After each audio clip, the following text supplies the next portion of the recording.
បងលួចមើលស្រីពីចម្ងាយគួរឲ្យស្ដាយស្ដាយជាប់ក្នុងចិត្តហំពីព្រឹកទល់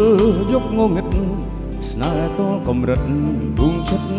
ប្រាថ្នាមើលហើយមើលទីបងខំឆ្លៀតគុណភក្ត្រាស្នេហារិចស្រងដូចផ្កាឲ្យចិនដាមានបំណង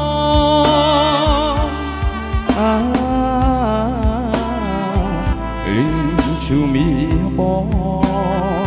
អាសូរៀមផងដើរបងលើពេល